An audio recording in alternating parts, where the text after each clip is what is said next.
then we have to have the conversations about Mennonites also. We have to have the conversations about different types of Anabaptists. Right, because everybody just assumes when you see a head covering that or a plain looking person, they're Amish. Right. Yeah. So he was like, he didn't know what Mennonites were, but he knew what Amish were. Oh my.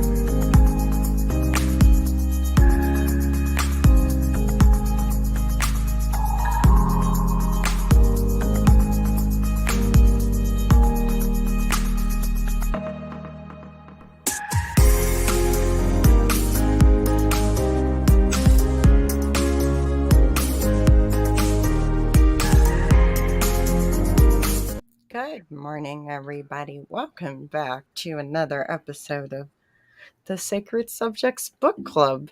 Before we begin, this podcast may discuss trauma of all sorts to include all types of abuse. Viewers and listeners may find it triggering and unsettling. The guests on our live streams reflect the diverse set of values, morals, and ethics that may not reflect the morals, values, and ethics of the Misfit Amish. If this live stream causes you distress, please seek support from your trusted folks and qualified mental health professionals as needed. You may also cease listening and come back when you're ready to hear more. With that being said, hello, good morning. I just want to give a quick, I reread this book and I felt like I have failed, greatly in the shoulder slump. I just feel like that's really where I am. So that's where I am. Good morning, everybody. If y'all want to say hi, go ahead, be my guests. Good morning. Good morning, everyone. Good morning. Do y'all have one thing to share about reading the book? Where have you failed?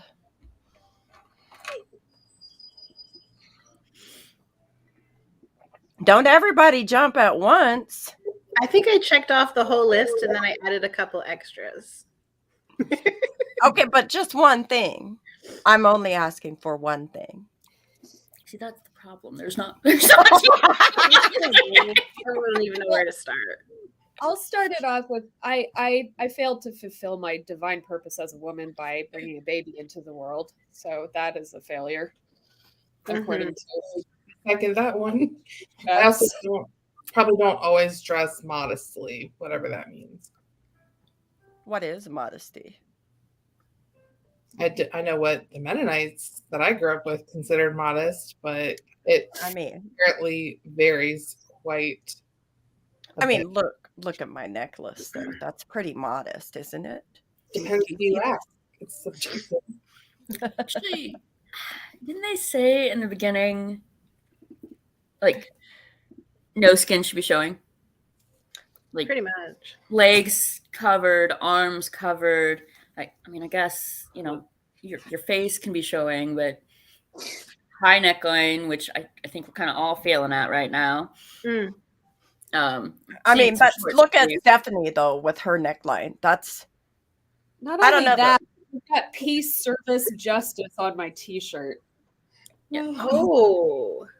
Oh, but your clothing shouldn't have words on it. That draws attention to the wrong place. Yeah. The wrong kind of Anabaptist. Just don't draw too much attention to like anything that regards your body. Your body. That's it. It did seem like there were moving goalposts, I guess, in what was deemed acceptable and not, because not every girl is going to be able to grow up to be a mother. They do raise that possibility. Mm-hmm. That's obviously the highest calling. So yeah. If you're not a mother, I don't know. Are you even a woman? Can you even obtain the highest status? Not a valuable woman. Right.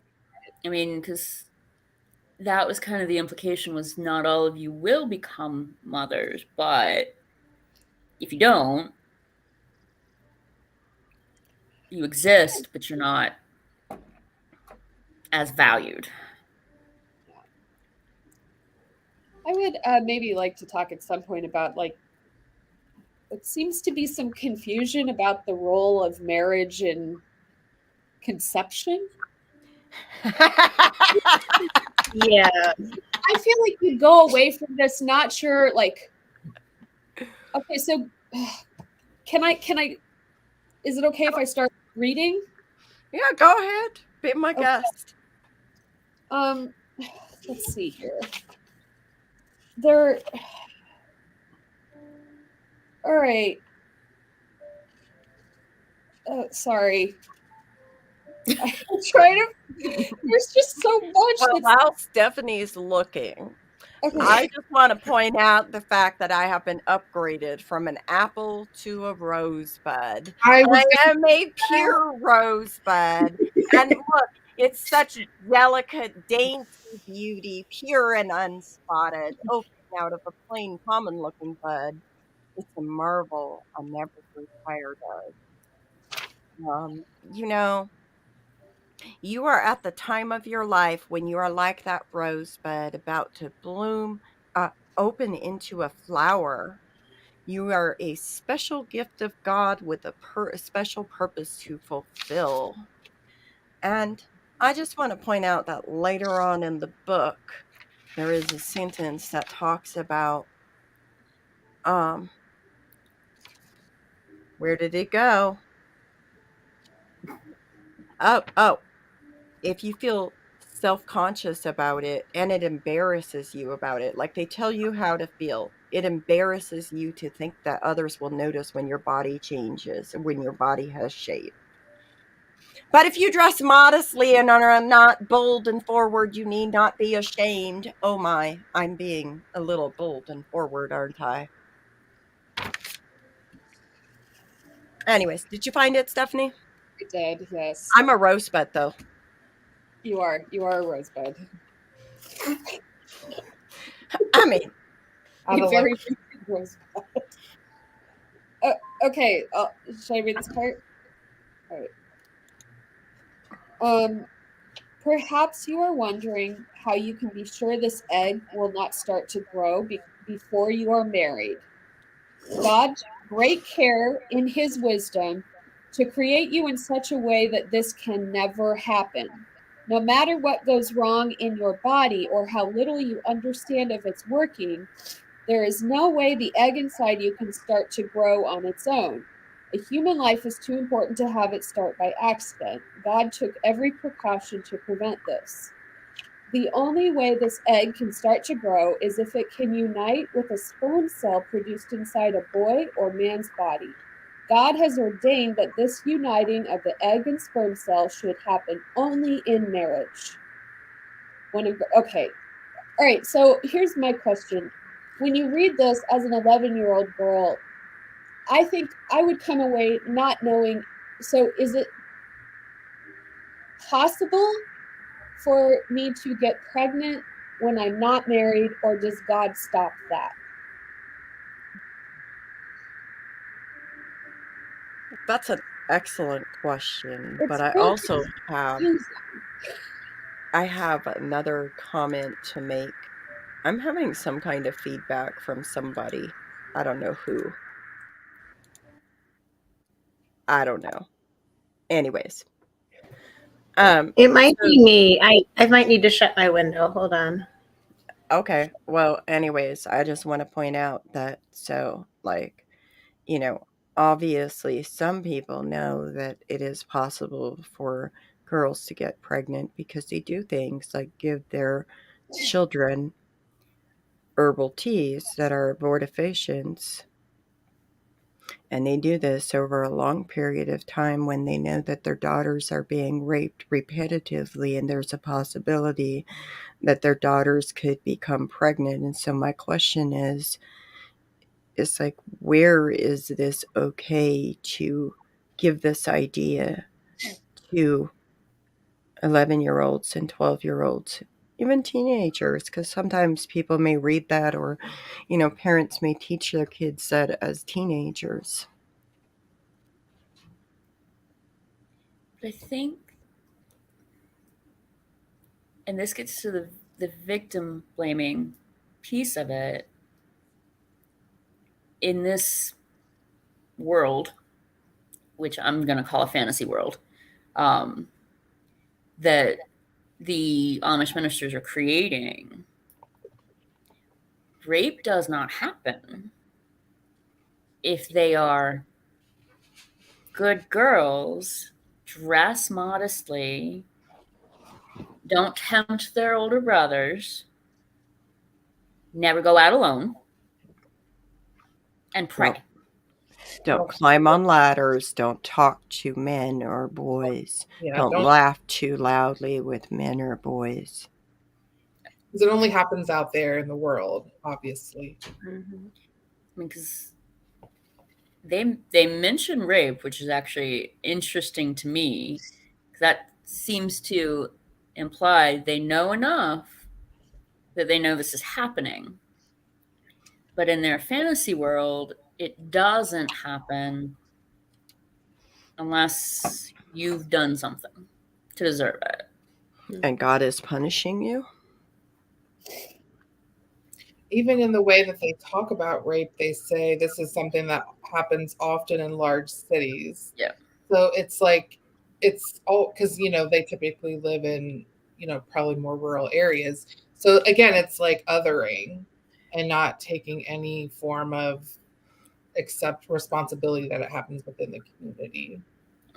It's only bad people out there and bad girls who don't. And what was that line?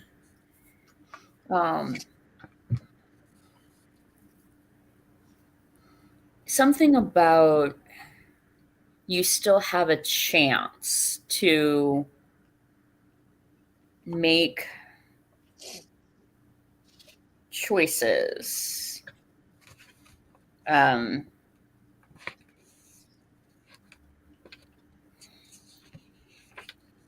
it's really kind of there's no concern for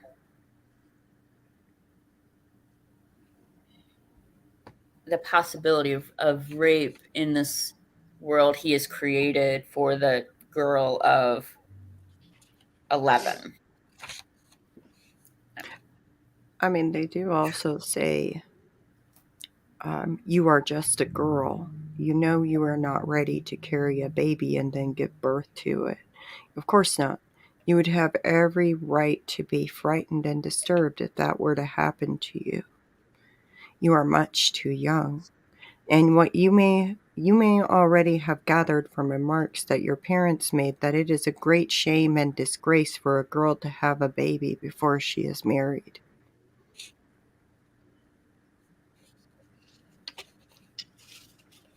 That part. But that's like, then they go on to talk about the egg and the marriage and all of that. Like, it's, and again, the idea, once they are married, even their bodies belong to each other. Your body is no longer your own. Where is your bodily autonomy? Where is your capacity and ability to say no? Are you allowed to say no?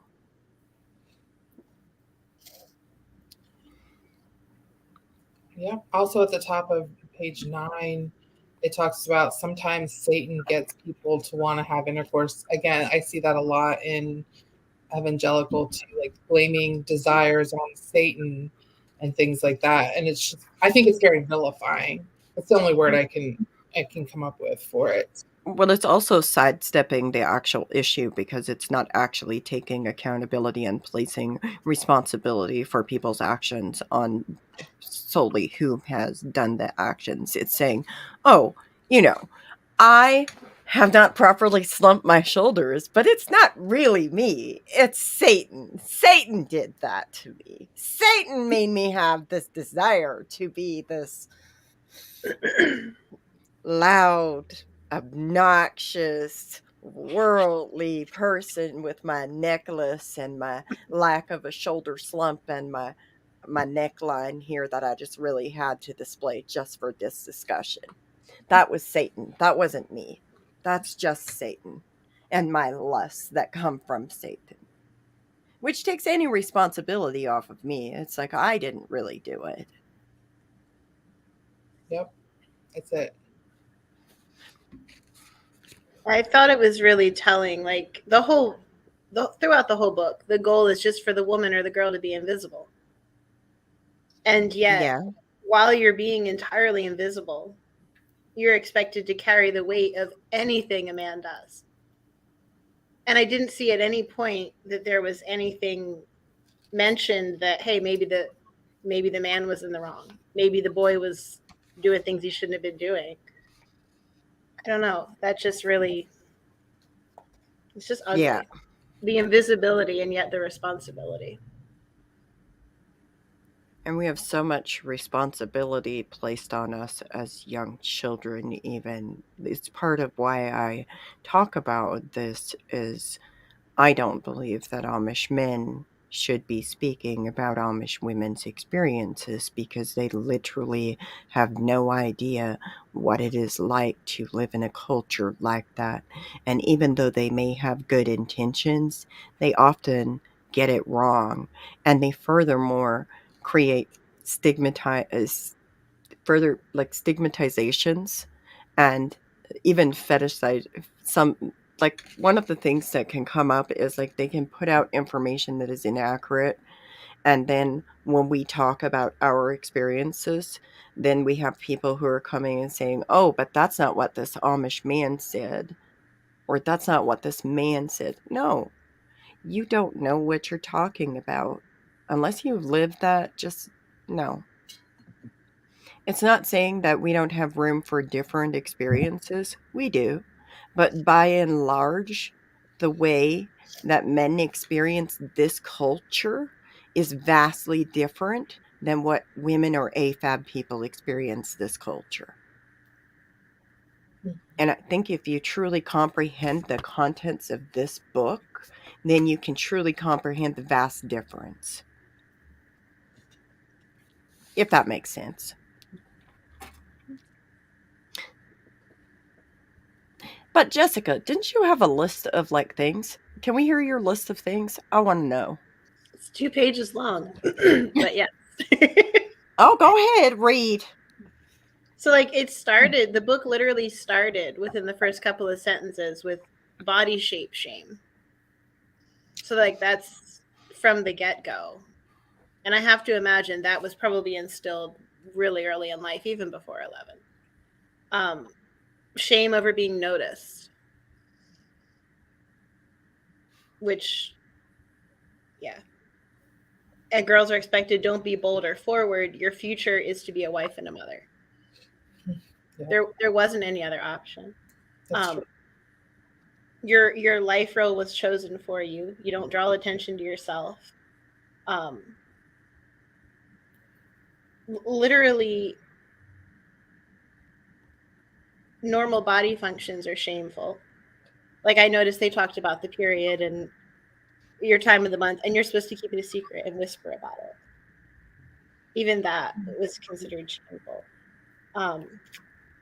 You have to hide your skin, you hide your body shape, you don't laugh with men, you don't tease men. You have to study to be quiet and reserved. You have to stay in the background. You don't give men attention. You dress modestly, you don't flirt. Don't wear things that are too short, too tight, or too thin. I think I covered all of those today.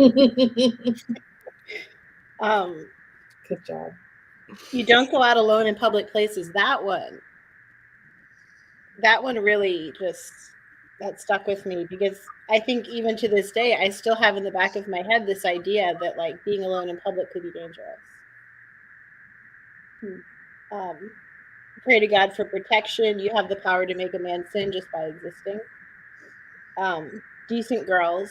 I hated that phrase. Makes men. Decent girls don't make men sin. I have a couple more on the other page. You're supposed to be a pure virgin, obedient to parents, cheerful, you're even told how to feel, willing to work, reserved, and modest. Or just all the things. All the things. I'm just saying. Like, the modesty part. How many times did she say modest in that? Or something that was regarding modesty? Modesty like, that's... Huh? Modesty and purity. All The- those things. How I just can't even. Like, how is that even? Just how can you even have like a hope for a future at that point? And I noticed too, one other thing I jotted down at the end of the page was they literally said, you're responsible for your rape, and he is the victim of your carelessness. Mhm. Mhm. That is so damaging, especially for a child, to hear those words and to carry that and always feel like he was the victim. And at the same time, you're not a virgin anymore, so you're really not. Just the level at which it communicates devaluing of their humanity is so it's so sexualizing. Like I just wonder if the person who wrote this seemed to be really obsessed with the nascent sexuality of this theoretical 11-year-old girl. It's really gross. Right, and they don't differentiate between, or he doesn't, the author doesn't differentiate between if something happens to you, it only places so much emphasis on how you're dressing and causing, men or boys, brothers, doesn't matter. So imagine all that added shame when something does happen to you. I don't even have to imagine it. I don't either. But I just want to say that this book does irreparable harm to many children, and I think it is important that we really discuss it openly because of that. Mm-hmm. Mm-hmm. So, as the outsider, yes, the book says the 11-year-old is too young, but speaks several times of like in a couple years. So once puberty actually starts. And there's a phrase in there, girl and young man. We're talking about the girl and the young man getting married. And so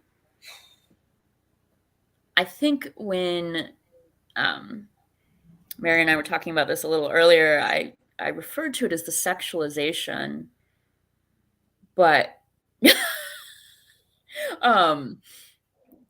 the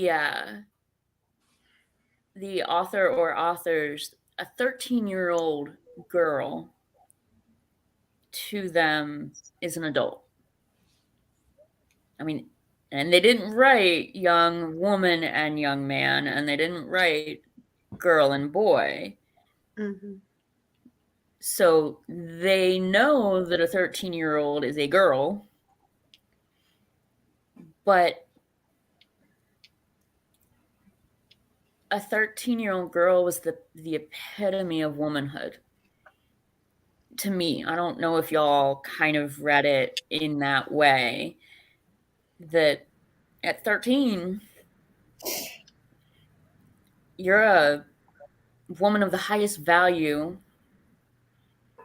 to the young man you marry as virgin, who's pure and modest, and will have his children while you're a child. But You have to guard your virginity because, never mind the fact that many of us have been raped repetitively for almost a decade by 13. But you have to guard your virginity, and then you have to pray to God for forgiveness according to the book, because your virginity will never grow back, but you sinned. I'm just saying, like, that idea of, like, this is it's a girl.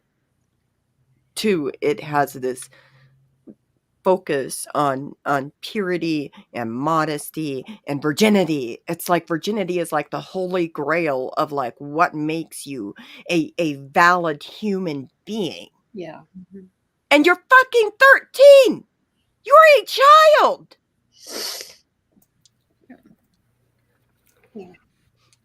And Like, how does that work? And what I got from that is a 13-year-old is not a child. But they call him a girl. But you're a girl. That's what he says in the book. Well, he also says young man, so maybe you never get to be a woman because woman sounds like you have more control over your life than they think you do. I mean, maybe that's another part of it is flat out, your path is decided. Part of a chunk of Jess's list came down to, right? Your path is decided. And so maybe you're always a girl. You be 40 and a girl. Until you're married and have a family. And then you're suddenly a woman. And you're supposed to submit to your husband because all things, he is the leader. He has been ordained by God to be the leader of your home. And so therefore, you are to submit to him.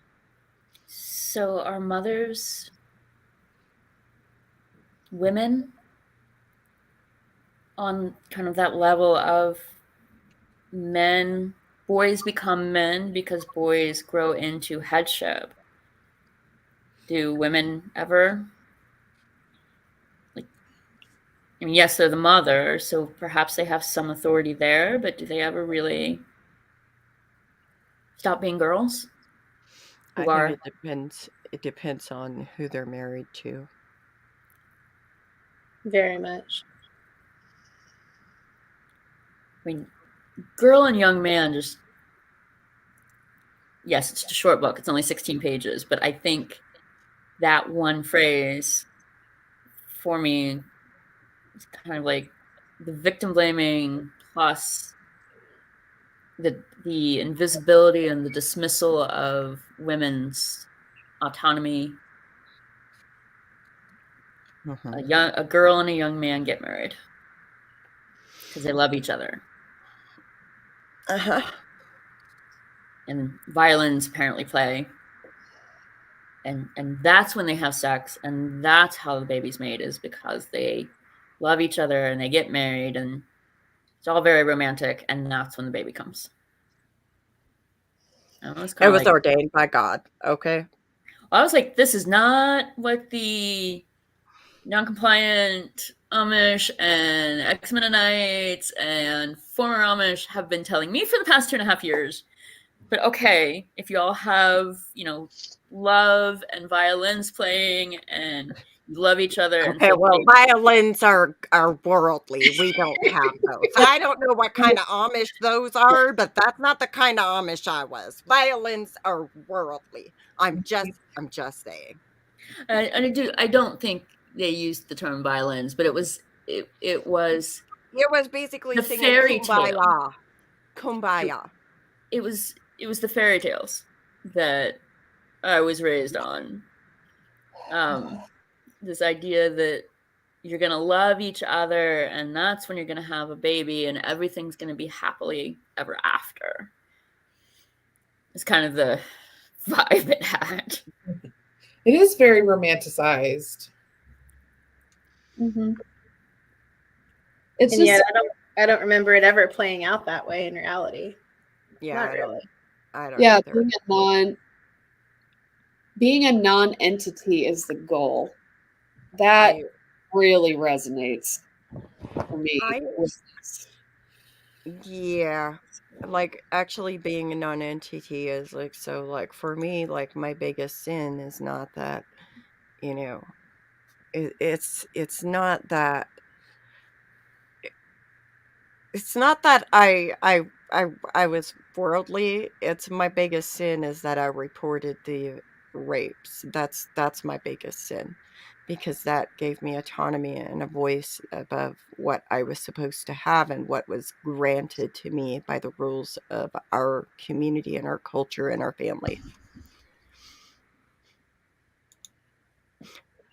Chastity seems to be a great idea in various societies, but the egg holder can't be the only one to buy into this. Pashto and Afghani cultures have decided that every square inch is covered, yet rape is still a thing there. You're absolutely right. Yeah, Yeah. Go ahead, Stephanie. What you got? Just that there's no it's like there's no room in this, if you want to think about it as a fantasy world that this author is living in and has made, there's no room for Amish men or godly men or whatever men are the right kind of man in this world. It's like there's no way for them to actually be responsible for anything that they do to a woman or a girl sexually. It's just these things don't happen when when girls are properly modest. Obviously, we're not talking about sexual violence in marriage because that's not a thing in this. It doesn't happen. Doesn't happen because you sign a contract basically when you get married that your body no longer belongs to you. So it doesn't. What happens to you doesn't matter. Consent is irrelevant. So it's just like there's no place for men and boys to actually take responsibility. But at the same time, they are pointing out, like, in some of the most egregious places in the book, they're pointing out, yeah, boys may feel lots of shame about how they are attracted to you. They may really feel a lot of shame and that could do harm to them. But it's not, oh, maybe we should not teach our boys things that cause them to have inherent shame about, like, sexuality. It's, girls, what are you doing wrong? You're hurting them by being an object that provokes this kind of feeling in them. It's just, it's so utterly convoluted. I'm like, what kind of fantasies do you have to construct to walk through the world thinking that this is actually how it works and should work? Yeah. It's so misogynist. Like, this is so misogynist. I was taken aback. Like, I had read like the last 2 pages, which, are the pages that Mary reads in Sins of the Amish in the documentary. But I hadn't read the whole thing until I prepared for this. And I was just, there wasn't a single page where I wasn't like, this sentence is an act of violence against children. And this one, and this one, and this one. Want to hear a fun fact about that booklet recording for Sins of the Amish? I scoured through the entire set of booklets looking for something that said that men should take accountability for their actions.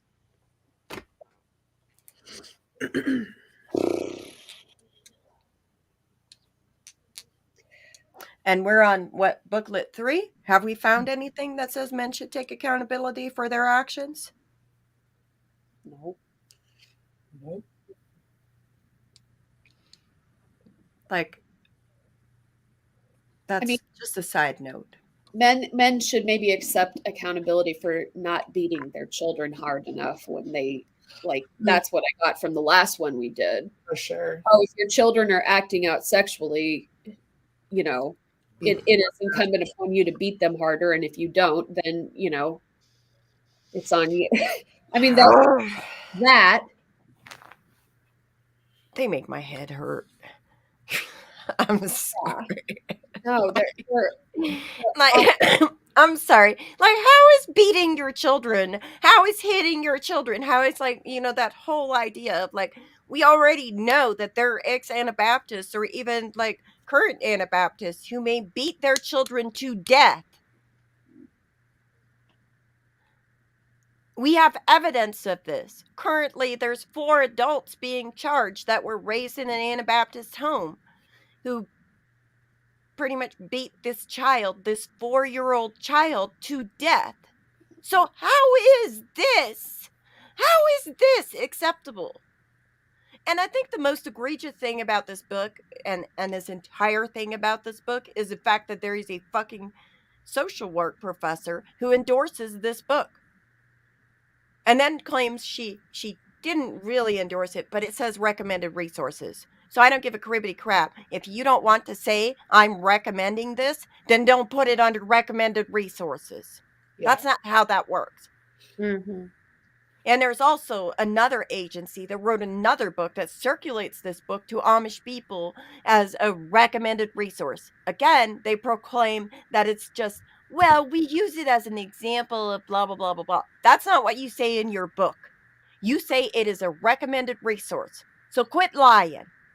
Either you're lying when you say it's recommended, or you're lying when you say this is what we use as an example. But why do mental health professionals who are licensed and credentialed think this is okay? Have they read it? I'm sure they haven't, and it's not. It's worse.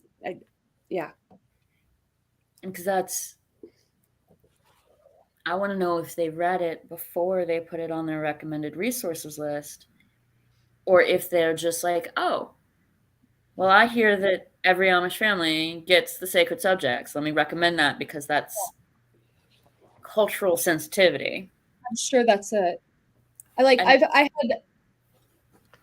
had just visions of walking into like various social workers' offices and being like, okay, you recommended this. You are going to sit here and I'm going to read it out loud to you, and you are going to hear the words that you recommended. Yes. And I mean, I think we talked about this in the last episode, but these books were primarily for Amish kids, right? I mean, this was primarily an Amish series. Yes, it's written by an Amish minister, available from Pathway Bookstore in Michigan, Right. which is an Amish publisher. And now, because there's been some lumping together of Amish and plain Mennonites in various social service approaches, you know, that these recommended resources that are coming from, you know, whether it's from Jeanette Harder's For the Sake of a Child or from, you know, other like organizations in Pennsylvania, like there are a few where we've seen this phenomenon of these books being recommended by, you know, MSW to PhD social workers. Like they're being recommended more widely, and so now like the likelihood of plain Mennonites also teaching them and reading them has gone up. Like non-plain and non-Amish secular professionals are helping make these books more credible, not only within Amish communities, but in communities that they weren't even part of before. I mean, I can't get my brain around that. I mean, what happened to the do no harm part of medical professionals? I mean, I could have sworn that was still in there.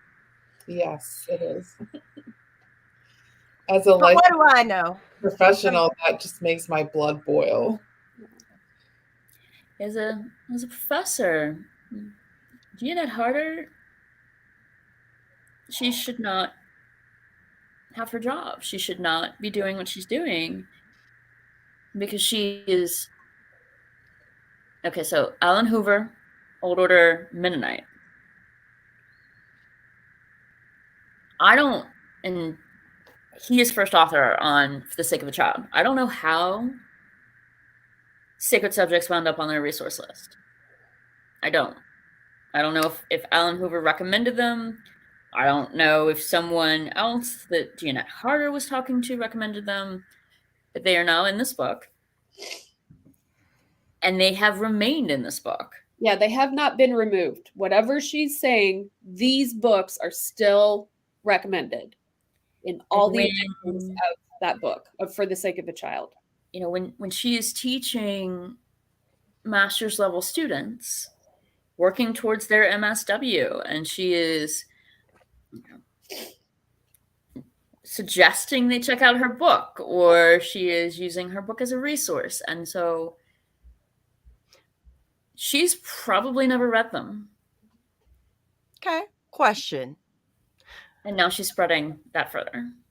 She's not only just spreading that further by teaching, but Are you aware that on Goshen College's website they actually list that god awful book? Well, Yeah. it legitimizes it. Like when a mental health professional recommends something, it adds legitimacy to it because Mhm. people say, "Well, you have the education and the background, so this much." So it's going to add. It is going to cause more people to feel like it's a legitimate resource. That's why you should do your homework before you recommend anything. So then, is Goshen College now part of that issue as well? If it's on their website and they're recommending it, then yeah, I would think so. And Goshen College knows the issue. Oh, yes. They have been sent a very descriptive email about that issue. And so they are choosing, and an institution wants to gain more name recognition so more students will want to attend. Okay. And so they're going to talk up what their faculty have done. Okay. And they don't really know what their faculty are up to. I'm going to be honest. Like, no one in my university's marketing department knows what I do or don't do. I could pretty much tell them anything. Now, I might eventually be caught for the lie, but if I actually wrote a book and told them I wrote a book, they would publicize it without necessarily reading it, assuming that I know what I'm doing and therefore I wrote a decent book.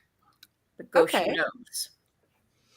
So, like, just hypothesizing here. So, what if you wrote a book and you published a book and your university like publicized it for you? Mhm. However, comma pause, like it comes out that this book is like inherently promoting patriarchal, white supremacist ideas that are victim blaming and harming children and women disproportionately inside of certain marginalized communities. How would your college possibly respond to that? It would depend, actually. Mm-hmm. Because the assumption is that the university cares about these issues Uh-huh. more than they care about increasing name recognition. Now, I would like to believe that my university would care about these issues more than they would increasing name recognition. Really would. I hope. And they might care more about white supremacy than they do family violence. They might care more about family violence than they do white supremacy. But the minute they find out the reality, they have a choice to make. And if they choose to keep the book up, then they are choosing name recognition over these issues. Even if they purport to be supportive of combating these issues, their actions aren't their actions now showing you exactly what they actually support? Their actions are showing that name recognition is more important to them than humans. Well, they're humans. They are choosing to prioritize their comfort over the comfort of others. And like I like teaching. I worked very hard to be able to get the job I have. But if anybody thinks that higher education is liberating, I guess.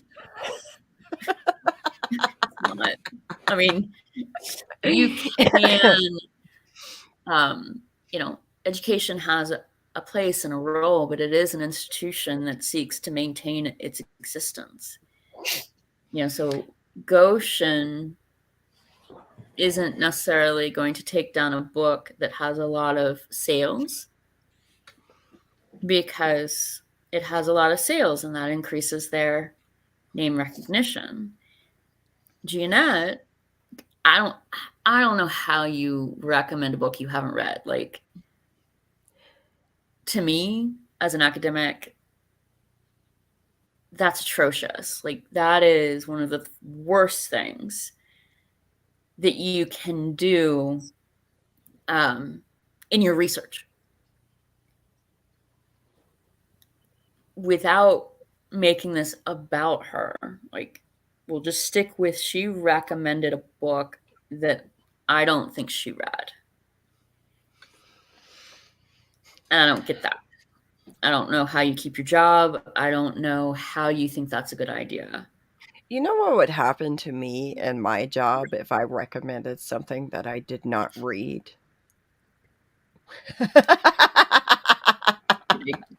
She recommended a whole series of books. I mean, but you all know what would happen to the average person. So why is it that people in academia can get away with not necessarily reading things that they're recommending? She Regardless, recommended facilities she'd never been to, which honestly, Yeah, that part like, too. if you're recommending something publicly, you're putting your name behind it. You're saying, like, this is a good, I support, I agree with, da da da da. So if you don't read it, you don't know what you're recommending fully. This is true. Now, I do have a few comments to read. They're kind of large, so I'm not going to show them.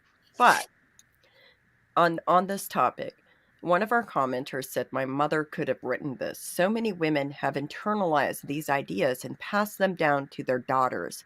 I was blamed for my rape by her because of what I was wearing. Interestingly, my father did not blame me, and he came from a much more conservative group. His aunt is Pike Mennonite." Just one other non-Anabaptist side note. It turns out that Prince Charles was not allowed to consider Camilla as wife material because they had slept together during his running around time. So she ended up marrying someone else who she eventually divorced, and people focus on her divorce and not on the fact that she was tainted by Prince Charles back when they were youngsters. And then our next commenter says, "It sounds like the actual reason behind the point of this pamphlet is a washing of their hands for responsibility for sexual abuse by the adults who wrote it versus actual help or teaching for the children. So it's actually about them, the adults, protecting themselves versus actually protecting the children the pamphlet claims to be teaching." It kind of goes, that comment makes it very clear and apparent. It kind of goes into that thing where I talk about people who say, "Oh, but we've done something," and they pat themselves on the back as they go about their day. They're like, "I did something," but what have they done? What have they done? How has that led to safety for children in those environments? Well, it brings answers into a place where people need answers and gives them just egregious answers to really, really natural questions. It's like, oh, here's a gap in knowledge. Let's fill it with misogynist filth, because that's what this is. It is misogynist filth. And yes, white supremacy is a big undertone. This obsession with purity. I mean, it's actually interesting that somebody brought up European royalty, because it's like these sexual ethics do not actually come from the Bible. I mean, we can talk a lot about how to contextualize the passages about sex in the Bible, but they come from a very violent feudal system in Europe. And they are being taught to children as though it is a direct command from God. It's just, if the word abomination was meant for this kind of garbage. Don't worry, Stephanie. I'm the real abomination. I have been informed. I'm the real abomination. Okay? I'm down there in the filth with you. I don't know. Your hair's still long. You might not fall quite into the same level of filth with me. It's been short before. I'm- Stephanie, I'm sorry. Go ahead. Stephanie, that made me think about a couple of years after I left the community. I was working in a Middle Eastern country teaching English, and very conservative, extremely religious community and area. And I found it really telling that the way that I grew up, I literally didn't have to learn any new rules. I fit in there like I belonged. Wow. And like it was literally the same shaming of women, the same responsibility on women. The men did whatever they wanted to do. And like, I don't know, I felt like I was back in the community again. So here's a question, because like on page 12 of this booklet, I found it, y'all. Y'all, I found it. It says, although there will be some discomforts connected with having your period. Yeah.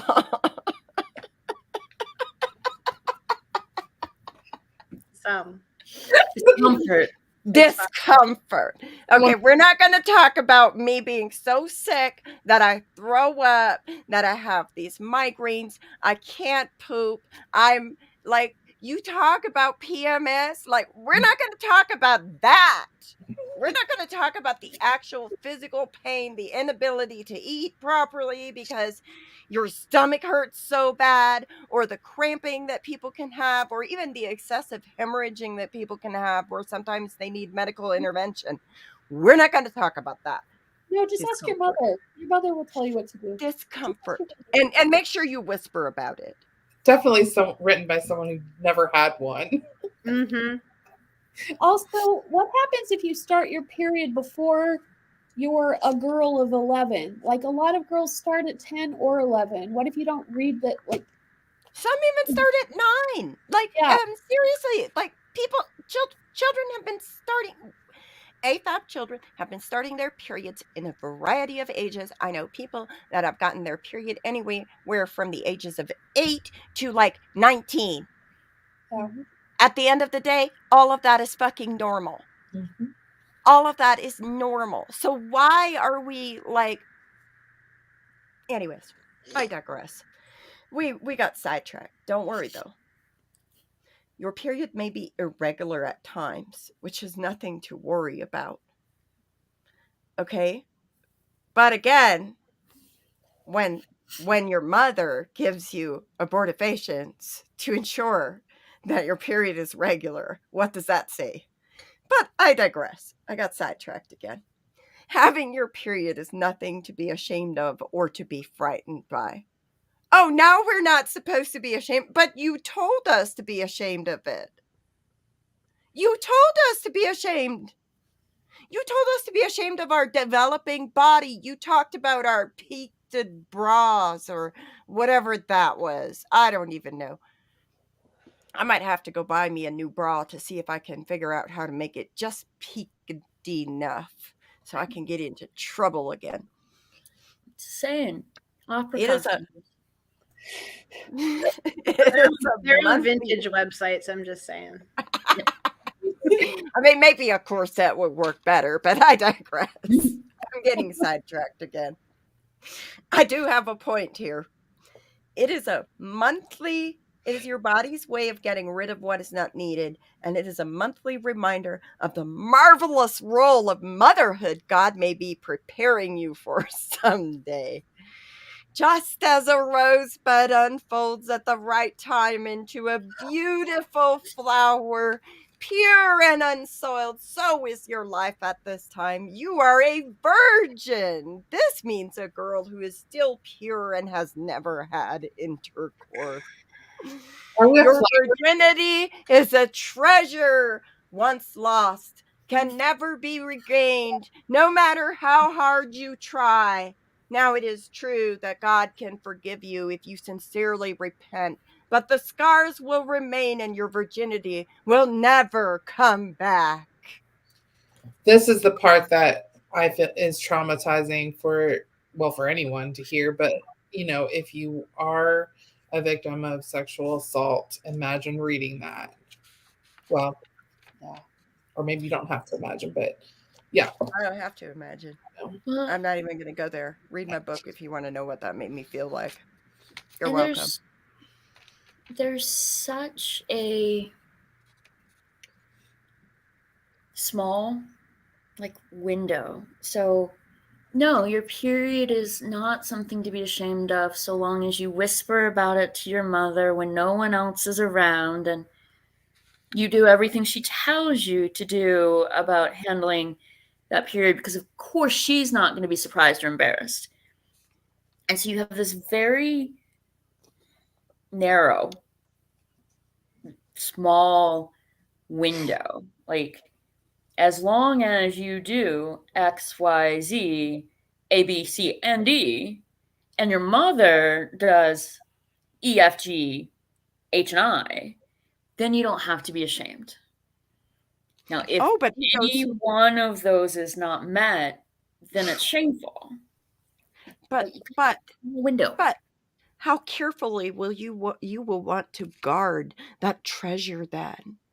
We now have virginity as a treasure. We are a treasure to be found, okay? That was how I was raised. That's Southern Baptist too. So don't be careless. Don't be careless or take chances with it. That flower metaphor is really popular. It's such a weird fetish. Like, you may not realize it. It is part of human nature that boys are attracted to girls. They are sexually attracted by the bodies of girls.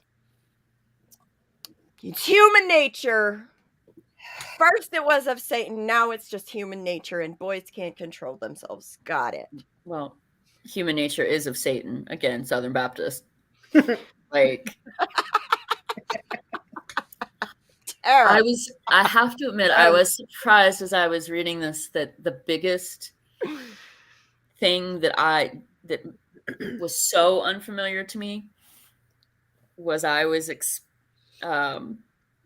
I'm so glad that statement is circling around. Thank you for sharing that. But it was really that we were primed more for, children as duty and obligation, not this great love that is described. But a lot of the rest of it was kind of more extreme of things that are in the Southern Baptist Church. But you have a really, really small box that if you fit into it, like, again, you do A, B, C, D, E, F, and G. By the way, part of that is not making boys or men rape you, because that's all on you. Guard your body carefully, dress modestly, not to display your bare skin or even unnecessarily the shape of your body. Don't wear a pointy bra. Okay, don't wear a pointy bra. A trap that some girls fall into is that of flirting. Be careful that you do not enjoy laughing and teasing with boys or men. Be careful not to act in a way that is unbecoming and or in a way that is not becoming. And my question is, what the fuck do you mean by becoming? Not becoming. Who gets to define that? That is a very subjective statement. Going out of your house by yourself, not praying hard enough. Whatever your bishop says. What is not for sale should not be advertised. If your body is not for sale, do not advertise it. Again, we're back to property. Now I feel like I'm going to the sale barn to an auction to be auctioned off, but I digress. Study to be quiet and reserved. We've talked about that.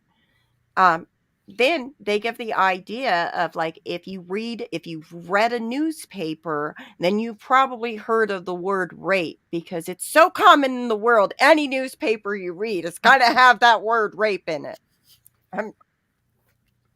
I digress. I'm done. I'm going to stop reading the book. I'm done.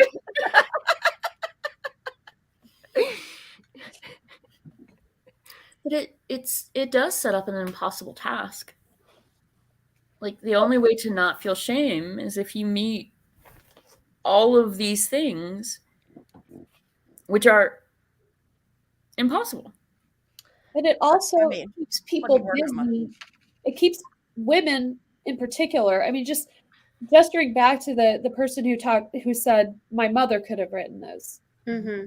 I mean, I do think it's like when you take like a step or two back from stuff like this and like what function do they serve? One of the functions that they serve is that they keep women preoccupied with policing themselves and each other. That becomes the most important thing. It's like you've got that narrow window, and if you fall one way or the other, or, you know, I mean, you may have absolutely no control over it, but, you know, there's this very narrow window to success as a woman. And, you know, part of how women conform to it is by, and honestly, I mean, by policing each other is one way of putting it, by using this ideology as weapons against other women. And then, you know, because this kind of ideology produces so much trauma, like that's a way of keeping the trauma cycles going. Oh, you know, you have to do this, I had to do it too. You know, you failed at this, you know, this is what you get. Just all of that preoccupation that women and, you know, AFAB people can pick up about how other women are dressing, you know, how girls are dressing. Oh, I noticed that your neckline was a little bit too. I mean, just this happens in evangelical churches all the time, that like women will take girls aside and give them a little lecture on how they're dressing and how they need to change the way they're dressing because they're tempting men and boys in church. Like that's a very common practice in lots and lots of church settings. And that's like, that is patriarchy in action. That is women fulfilling like their duty of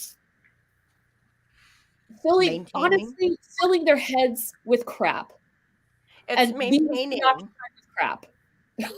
it's maintaining the patriarchal authority, because they are, why would men have to go around and police up women's bodies if they have their agents doing it, which is taking away our agency and our autonomy and our ability to exist and thrive and to pursue a life where we obtain like self-actualization and self-realization, because that could destroy the very system that has been oppressing women in whatever group of people it is. Well, and particularly mother and daughter, is this simultaneously one of the few areas of authority that a woman is given, but also it is her success at appropriately training her child is one form of value, or actually devalue. I don't know if they get praised for raising girls properly, but they certainly get diminished for not raising them. I mean, properly. You always know that girl that is such and such, you know, daughter, and they're just really like, you should look up to them. You should be like them. You should be more like them. I just don't know why you're like this, because, you know, you should be like that girl. Or comparison. That one. Yeah, if you can make the women police each other, that's half of the work that you have to do, because you just keep them in their place, and then they just monitor each other. Yeah. And it kind of builds that hierarchy too, I think, because in my community there were certain women, especially like the deacons' wives, you know, people that had power in the church. Their daughters were always above the rest of us. It wasn't said like implicitly, but we all knew.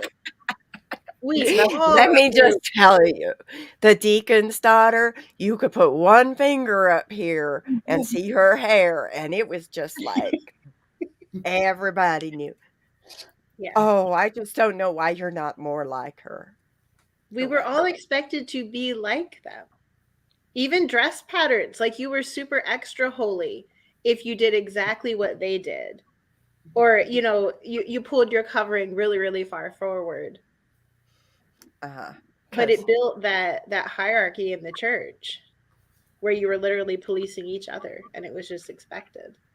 I don't even think it just built it. It built it, but it also reinforces that hierarchy. It reinforces the social status. It reinforces the ability of, women who may be married to somebody who is in the ministry having more privilege and more power than, say, people who are poor or widow's kid, or, for whatever reason, they maybe have been adopted by a single mother, a single person, or, something like that. Like it reinforces that social status. Yeah. And because they benefit, they have no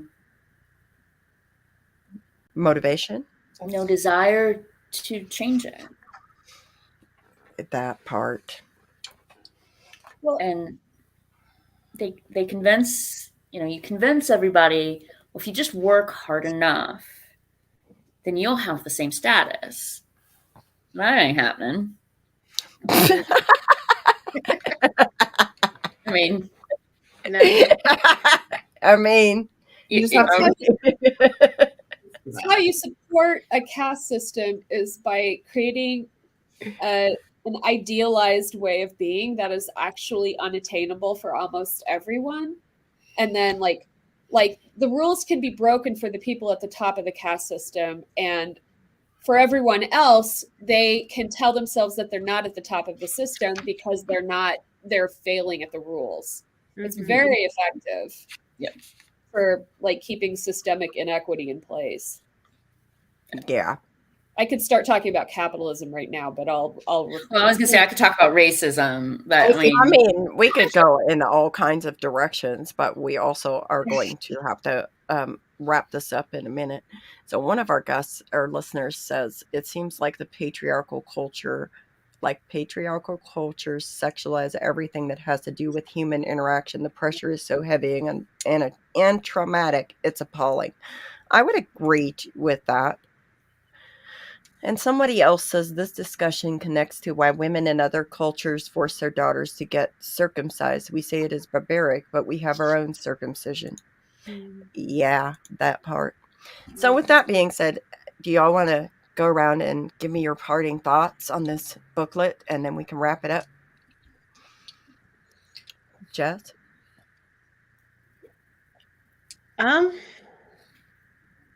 There's so much here, but I think for a girl in this setting, this is really heavy, and no one should have to carry the weight of everything that happens to them and to the other women around them. And I think that's a lot to unlearn too. As we come out and as we build our lives, like unlearning these things, it's not going to happen overnight. It takes time. Stephanie? Here's my parting thought.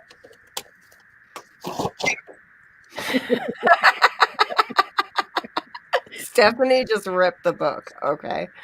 All right. Lori? I have the urge to do the same thing. And, I'm still unlearning the things like we've talked about before. My community wasn't as conservative as some, and I don't remember seeing the books, but for sure it's passed down from generation. And, there's Amish in my background. So I'm still unlearning things. And again, the mainstream culture has some of these ideologies just not as in your face.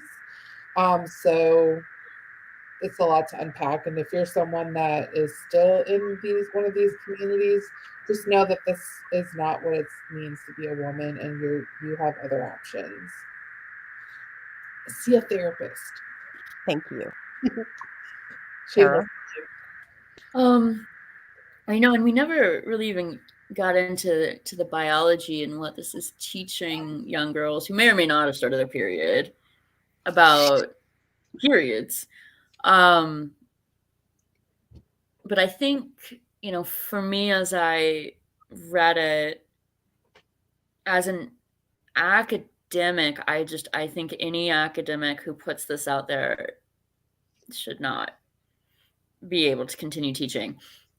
That's my belief about our responsibility as academics. In terms of the book itself, I think the biggest thing is 11-year-old girls are not 2 years shy of being women. And everything about this book praised like that 13-year-old girl as being the peak of womanhood and femininity. There we go. Provided that she was a pure virgin who had been obedient and all of these criteria were met. 13-year-old girls are children. Absolutely children. And this book does not treat them as such. It treats them as women. And that's the biggest problem. Every problem I had came from kind of that core underlying assumption that played out in the things that the author or authors said. Yeah. Thank you for that. I think one of the most important parts is understanding how all of these things intersect and affect children in that environment. And we did have a question. Somebody wants to know what to say to Amish women or women if they're in that type of situation. And I think really, truly, I don't know what to tell you to tell people just off the top of your head. Try to listen and hear people where they are, hear people and learn about where they are. And then you can better meet them where they are and give them better information. Regardless, my entire takeaway from this book is absolutely that it is worthy of being burned, and it should be burned. It should not be circulated. If you have been given this book, or if you have been taught by the principles in this book, I would encourage you to be curious and seek out more information. I'd encourage you to challenge the perceptions that are within this book specifically, because at the end of the day, children do not ask to be raped. Children cannot consent to being raped. Children do what they must do to survive. And sometimes those situations that children are placed in are literally unimaginable horror for the rest of the world. You don't know what that's like until you've lived it. And once you've seen it, you can never unsee that. That never goes away. It is never going to be as if that didn't happen to you as a child. That may be a very hard truth, but it is a truth. And it is something that I think that the world needs to understand better and have more compassion for people who have experienced trauma in their childhood, especially trauma that is coming from stuff like this. I related to that. So if you're in that situation, I would also encourage you to seek out therapy from a licensed therapist that is qualified in like trauma therapy. Could be very helpful for you. I'd encourage you to, keep asking for help, and someday you will find help. There are people who will help you. So with that being said, thanks for listening. Have a good Sunday. See y'all next time.